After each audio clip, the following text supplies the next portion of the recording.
আজকে আমি আসছি বাংলাদেশের গৌরব, বাংলাদেশের অহংকার, পদ্মা বহুমুখী সেতু। বাংলাদেশ সম্পূর্ণ নিজস্ব অর্থায়ন করেছে পদ্মা সেতু নির্মাণ কাজ বাংলাদেশের ইতিহাসে সবচেয়ে চ্যালেঞ্জিং নির্মাণ প্রকল্প হিসেবে বিবেচিত। দুই রাস্তা বিশিষ্ট ইস্পাত ও কংক্রিট নির্মিত ট্রাসেস এই সেতুর উপরের কথা বলতে বলতে দেখতে দেখতে আমি চলে এসেছি সেই স্বপ্নের পদ্মা বহুমুখী সেতু। আপনারা নিশ্চয়ই আমার ক্যামেরায় দেখতে পাচ্ছেন, আমরা একেবারে টোল প্লাজার কাছে চলে এসেছি। এই পদ্মা বহুমুখী সেতু বহু বছর ধরে আমি এই সেতু যখন নির্মাণ কাজ শুরু হয় আমি তখন থেকে এখানে 4বার এসেছি। আমি যখন পদ্মা সেতু চালু হয়েছে তখন থেকে ভাবছিলাম আমি পদ্মা সেতু দেখতে যাব। সময় সঠিকভাবে না মেলার কারণে আসা হয়নি, তাই আজকে সকালবেলা ঘুম থেকে উঠে রওনা দিয়েছি এই পদ্মা সেতুর উদ্দেশ্যে। ইতিমধ্যে আমাদের টোল পরিশোধ হয়েছে, আমরা সেই পদ্মা সেতুর উপরে যাব। আমি যখন পদ্মা সেতুর উপরে উঠতে যাচ্ছি সত্যি আমার শরীরটা কেমন জানি লাগতেছে, আমার মন ভরে যাচ্ছে। আমি একেবারে অনেক অনেক আনন্দ পাচ্ছি, যেটা ভাষায় প্রকাশ করতে পারছি না। এই পদ্মা সেতু বাংলাদেশের অহংকার, বাংলাদেশের গর্ব। এই পদ্মা সেতু বিশ্বভ্রমণের এপিসোডে আপনাদের সকলকে স্বাগত জানাচ্ছি। আমি আশিক। আজকে আপনাদেরকে নিয়ে এসেছি বাংলাদেশের অহংকার, এই পদ্মা বহুমুখী সেতু। এই স্বপ্নের বহুমুখী পদ্মা সেতু দেখতে দেখতে কিছু তথ্য জেনে নেওয়া যাক। এই সেতুর উপরে 4 লেনের সড়কপথ এবং নিচের স্তরে একক রেলপথ রয়েছে। পদ্মা, ব্রহ্মপুত্র, মেঘনা নদীর অববাহিকায় তৈরি সেতুটি 41টি স্প্যান নিয়ে গঠিত। প্রতিটি স্প্যান লম্বা 150.12 মিটার, 492.5 ফুট এবং চওড়া 22.5 মিটার, 74 ফুট। সেতুটির মোট দৈর্ঘ্য 6.15 কিলোমিটার, 3.82 মাইল। এটি বাংলাদেশের দীর্ঘতম সেতু। স্প্যান সংখ্যা, মোট দৈর্ঘ্য উভয়ের দিক থেকে গঙ্গা নদীর উপর নির্মিত দীর্ঘতম সেতু এবং 128 মিটার, 420 ফুট গভীরযুক্ত বিশ্বের গভীরতম পাইলিংয়ের সেতু। আমি যখন এই সেতুর উপর দিয়ে চলছিলাম মনে হচ্ছিল না আমি বাংলাদেশে আছি, মনে হচ্ছে আমি উন্নত বিশ্বের কোনো এক জায়গায়, কোনো এক রাষ্ট্রে আমি ঘুরতেছি। কিন্তু বাংলাদেশ যে থেমে থাকার না, বাংলাদেশ যে বীরের জাতি, বাংলাদেশ এগিয়ে যাচ্ছে দুর্বার গতিতে। তাই এটা সেই বাংলাদেশের স্থাপনা। এই বাংলাদেশের স্থাপনা পদ্মা বহুমুখী সেতু আমরা দেখতে দেখতে ছুটে চলছি একেবারে শেষ প্রান্তে।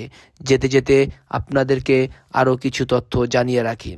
1971 সালে দৈনিক পূর্বদেশ পত্রিকার প্রতিবেদন অনুযায়ী জাপান থেকে আগত জরিপ বিশেষজ্ঞদের একটি দল পূর্ব পাকিস্তানের বর্তমান বাংলাদেশ নিকট ঢাকা ফরিদপুর সড়ক নির্মাণের জন্য একটি সম্ভাব্যত প্রতিবেদন জমা দেয়। সড়কটি নির্মাণের অংশ হিসেবে তারা পদ্মা নদীর ওপর একটি সেতু নির্মাণের পরামর্শ দেয়।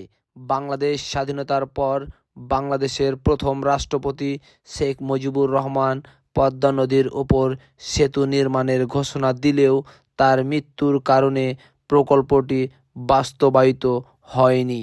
1998 সালে 16 ডিসেম্বর বাংলাদেশ সরকার রাজধানী ঢাকা ও দেশের দক্ষিণ পশ্চিম অঞ্চলের মধ্যে সরাসরি যোগাযোগ স্থাপনের লক্ষ্যে ঢাকা মাওয়া ভাঙ্গা খুলনা মহাসড়কে পদ্মা নদীর উপর একটি সেতু নির্মাণের জন্য 3643.5 কোটি টাকার একটি প্রকল্পের বাস্তবায়ন করেন। 5 কিলোমিটার দীর্ঘ এই 18.10 মিটার চওড়া উচ্চ সেতুটিকে দেশের সম্ভাব্য দীর্ঘতম সেতু হিসাবে বিবেচনা করা হয়েছিল।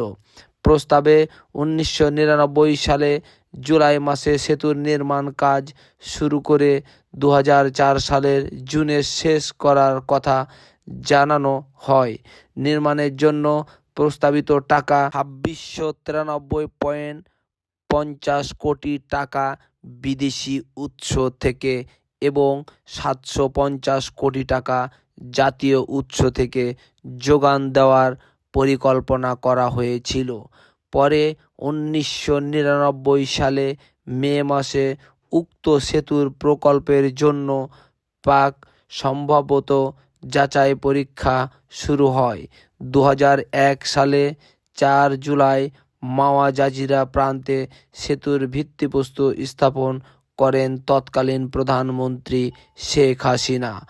8তম সাধারণ নির্বাচনের পর পরবর্তী সরকারের পরামর্শক কমিটি পাটুরিয়া দৌলতদিয়া পয়েন্টে, দোহার চরভদ্রশোন পয়েন্টে, মাওয়া জাজিরা পয়েন্ট এবং চাঁদপুর ভেদরগঞ্জ পয়েন্ট প্রাক বাস্তবায়নযোগ্যতার সমীক্ষা করার 2004 সালে জাইকা, জাপান আন্তর্জাতিক সহযোগিতা সংস্থা নিয়োজিত পরামর্শক নিপ্পন কয়েক পদ্মা সেতু নির্মাণকালে বিস্তৃত সমীক্ষা পরিচালনার পর আগের নির্মাণাধীন মাওয়া জাজিরা পয়েন্টের সেতু নির্মাণের পরামর্শ দেয়।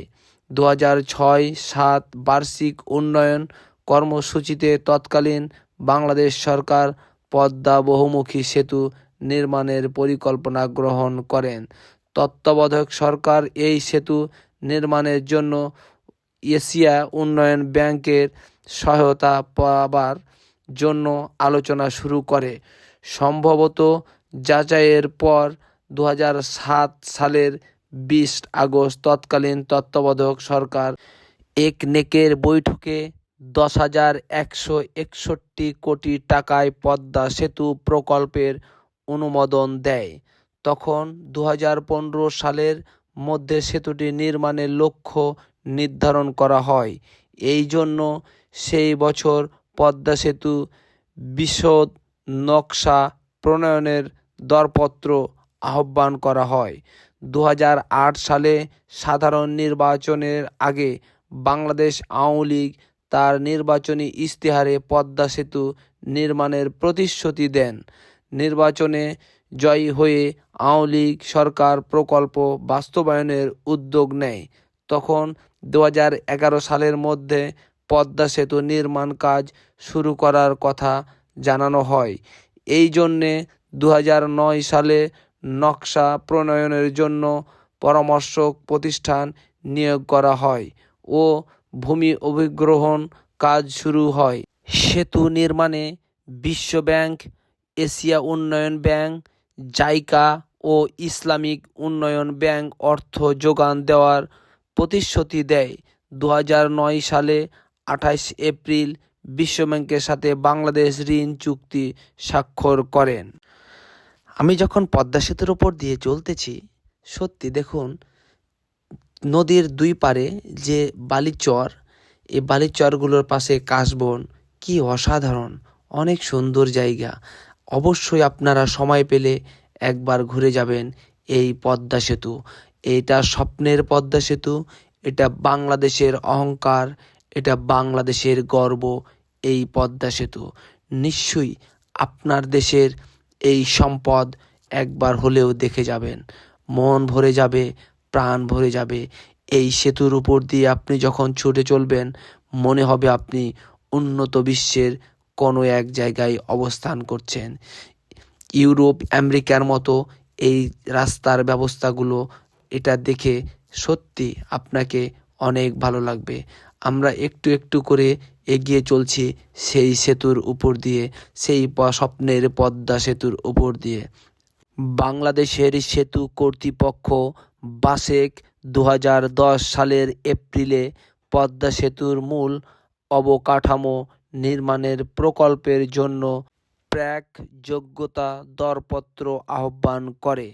প্রথম পরিকল্পনায় অনুসারে 2011 সালের শুরুর দিকে সেতুর নির্মাণ কাজ আরম্ভ হওয়ার কথা ছিল এবং 2013 সালের মধ্যে প্রধান কাজগুলো শেষ হওয়ার কথা ছিল। পরিকল্পনা অনুসারে প্রকল্পটি 3টি জেলাকে অন্তর্ভুক্ত করবে: মুন্সিগঞ্জ, মাওয়া পয়েন্ট, উত্তরপাড়া, শরীয়তপুর এবং মাদারীপুর, জাজিরা, দক্ষিণপাড়া। এটির জন্য প্রয়োজনীয় এবং অধিগ্রহণকৃত মোট জমির পরিমাণ 918 হেক্টর। 2007 সালে তত্ত্বাবধায়ক সরকার পদ্মা সেতু প্রকল্প পাস করেন ও আওয়ামী লীগ সরকার এসে রেলপথ যুক্ত করে 2011 সালে 11 জানুয়ারি প্রথম দফায় সেতুর ব্যয় সংশোধন করে তখন এর ব্যয় ধরা হয় 20,507 কোটি টাকা। পরে পদ্মা সেতু ব্যয় আরও 8,000 কোটি টাকা বাড়ানো হয়, ফলে তখন পদ্মা সেতুর ব্যয় দাঁড়ায় সর্বমোট 28,793 কোটি টাকা। 2011 সালের এপ্রিল মাসে বিশ্বব্যাংকের সাথে বাংলাদেশের 120 কোটি মার্কিন ডলারের ঋণ চুক্তি হয়। একই বছরের 18 মে জাইকার সঙ্গে সরকারের 41 কোটি 50 লাখ ডলারের এবং 6 জুন এডিবির সঙ্গে 61 কোটি 50 লাখ ডলারের ঋণ চুক্তি হয়। 2011 সালে 10 অক্টোবরের দুর্নীতির অভিযোগে এনে পদ্মা সেতু প্রকল্পের অর্থায়ন স্থগিত করে বিশ্বব্যাংক। পরে প্রধানমন্ত্রী শেখ হাসিনার অর্থনৈতিক উপদেষ্টা মশিউর রহমানের নামও দুর্নীতির অভিযোগের সাথে যুক্ত হয়। 2011 সালে 14 নভেম্বর সেতু বিভাগের সচিব মোশাররফ হোসেন ভূঁইয়াকে বদলি করে বিশেষ অর্থনৈতিক অঞ্চল কর্তৃপক্ষের নির্বাহী চেয়ারম্যান নিয়োগ দেওয়া হয় ও 5 ডিসেম্বর তৎকালীন যোগাযোগ মন্ত্রী সৈয়দ আবুল হোসেনকে তথ্য ও যোগাযোগ প্রযুক্তি মন্ত্রণালয়ে পাঠানো হয়। 2012 সালে 29 জুন সেতুর পরামর্শক প্রতিষ্ঠান হিসাবে দরপত্র অংশ নেওয়ায় এসএনসি লাভালিনের সঙ্গে বাংলাদেশি কর্মকর্তাদের দুর্নীতির ষড়যন্ত্রের অভিযোগ এনে বিশ্বব্যাংক ঋণ চুক্তি বাতিল করে। পরে অন্য দাতা সংস্থাগুলো তার প্রতিশ্রুত ঋণ চুক্তি বাতিল করে। 2012 সালে 4 জুলাই জাতীয় সংসদে প্রধানমন্ত্রী শেখ হাসিনা নিজস্ব অর্থায়নে পদ্মা সেতু নির্মাণ করার কথা বলেন এবং 8 জুলাই নিজস্ব অর্থায়নে পদ্মা সেতু নির্মাণ প্রকল্পনা সংসদে পেশ করেই 2012 সালের 9 জুলাই নিজস্ব অর্থায়নে পদ্মা সেতু বাস্তবায়নের সিদ্ধান্ত নেয় মন্ত্রিসভা। বিশ্বব্যাংকের শর্তের কারণে 23 জুলাই তৎকালীন যোগাযোগ মন্ত্রী সৈয়দ আবুল হোসেনকে মন্ত্রিসভা থেকে সরিয়ে নেওয়া হয় ও 24 জুলাই সচিব মোশাররফ হোসেন ভূঁইয়াকে ওএসডি করা হয়। সরকারের অনুরোধে 20 সেপ্টেম্বর বিশ্বব্যাংক প্রকল্পে পুনরায় সম্পৃক্ত হতে রাজি হলেও তদন্ত শেষ না হওয়া পর্যন্ত অর্থায়ন করতে অসম্মতি জানায়। 2012 সালের 17 ডিসেম্বর সেতু বিভাগের সাবেক সচিব মোশাররফ হোসেন ভূঁইয়াকে প্রধান আসামি করে 7 জনের বিরুদ্ধে মামলা করে। দুদক 26 ডিসেম্বর রাজধানীর শাহবাগ এলাকা থেকে মোশাররফ হোসেন ভূঁইয়াকে গ্রেপ্তার করে রিমান্ডে নেয়। দুদক গ্রেপ্তার করা হয় আরও 2 জনকে। 2013 সালে 16 জানুয়ারি মোশাররফ হোসেন ভূঁইয়াকে আসামি বরখাস্ত করে সরকার 2013 সালে 5 ফেব্রুয়ারি জামিন মুক্ত হন তিনি। 2013 সালে 31 জানুয়ারি পদ্মা সেতুতে বিশ্বব্যাংকের অর্থ আর নেওয়া হবে না সরকার এমন সিদ্ধান্তের কথা জানায়। 2013 সালে 26 জুন আবার দরপত্র আহ্বান করা হয়। 2014 সালে 17 জুন পদ্মা বহুমুখী সেতু নির্মাণে China railway major bridge engineering গ্রুপের সঙ্গে চুক্তি করে সেতু বিভাগ। 2014 সালে 17 ডিসেম্বর দুদক জানায় পদ্মা সেতুতে কোনো দুর্নীতি হয়নি। 26 অক্টোবর পদ্মা সেতু দুর্নীতির মামলার অবসান হয়। 2014 সালের 26 নভেম্বর মূল পদ্মা সেতুর নির্মাণ কাজ শুরু হয়। 2015 সালে 12 ডিসেম্বর নির্মাণ কাজের উদ্বোধন করেছেন প্রধানমন্ত্রী শেখ হাসিনা। এখন পদ্মা সেতুতে টোল আয়ের কথা যদি বলি, মোটরসাইকেল 100 টাকা, কার জিপ 750, পিকআপ 1200, মাইক্রোবাস 1300, ছোট বাস 31 আসন বা এর কম 1400, মাঝারি বাস 32 আসন বা এর বেশি 2000, বড় বাস 3 এক্সপ্রেস 2400, ছোট ট্রাক 5 টন 1600, মাঝারি ট্রাক 2100, মাঝারি truck 2800, truck 3X 5500, tailors express 6000, tailors 4X অধীন 6000 প্রতি এক্সে। দেখতে দেখতে কথা বলতে বলতে আমরা একেবারে শেষ প্রান্তে চলে আসছি। আমার ভিডিওগুলো যদি আপনাদের ভালো লাগে অবশ্যই আমার লাইক, কমেন্ট, শেয়ার করবেন, আমার আইডিতে ফলো দিবেন এবং আমার ইউটিউব চ্যানেল থেকে যদি দেখে থাকেন অবশ্যই চ্যানেলটি সাবস্ক্রাইব করে আমার পাশে থাকবেন। ততক্ষণ পর্যন্ত ভালো থাকুন, সতর্ক থাকুন, সুন্দর থাকুন।